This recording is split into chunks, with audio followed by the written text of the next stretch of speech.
So, I'm back, and I have a question. Has anybody heard of value trains, and are they good for value? Well, that's what we'll be talking about right now. These two boxcars are from Value Trains.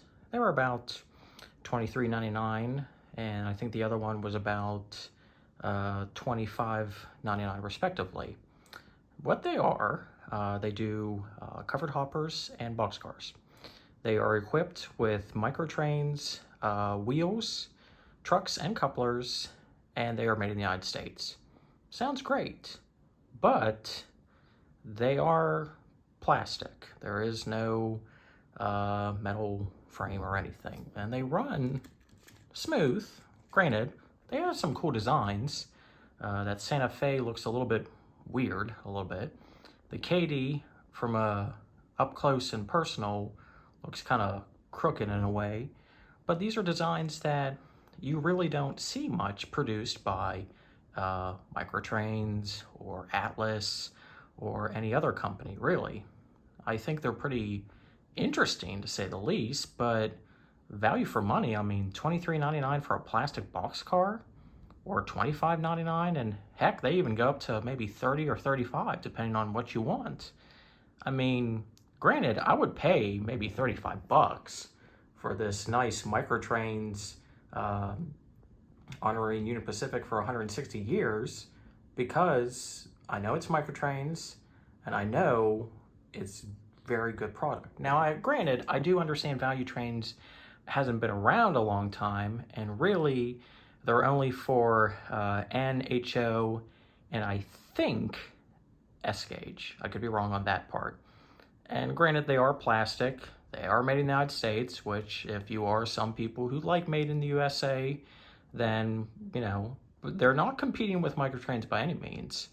They're, you know, like I said, the couplers and trucks are Microtrains. Value Trains are making the boxcars and the covered hoppers, which I think, I could be wrong, I think they might have partnered with Concor. And the reason for that, the covered hoppers looked like very like Concor, and these boxcars kind of look like Concor boxcars. So I don't know if they had a partnership, bought out Concor with the N scale product. I don't know. But, I mean, they look cool. There are different variations. These are the only ones that I picked. The Santa Fe, because it looked interesting. The Katy, because I like Katy. They have Union Pacific variants. They have, I don't think they had any Norfolk Southern. They had all the Union Pacific ones. They had ones to match the big boy. They had some oddball heritage boxcars, as well as covered hoppers. But, like I said, if you want to try a different product line, go for it. Now, these aren't things I'm going to buy, like, every time there's a new release. I'm not going to buy every one of them, because I'd be in debt. But, like I said, I think they're pretty cool. I found mine from Midwest Modelers, or whatever that website is, and I saw these, and I was like, I've never seen this product line. And it says Value Trains, and I was like, well, I'll give it a shot. And so far, so good. But you can go to their website, just search Value Trains in Google, and you should get to their main page.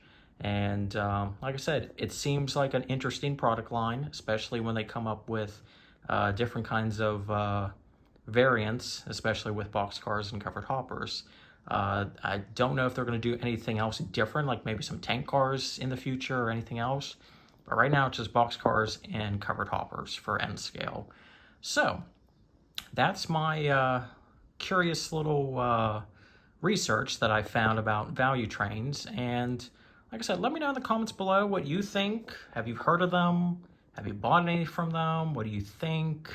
But like I said, they look interesting, especially when it's a company you never heard of, making liveries that some of us wanted, some of us not wanted, some of us maybe are requesting some different things, but I think they look interesting. Anyways, thank you so much for watching, and I hope you have a great weekend.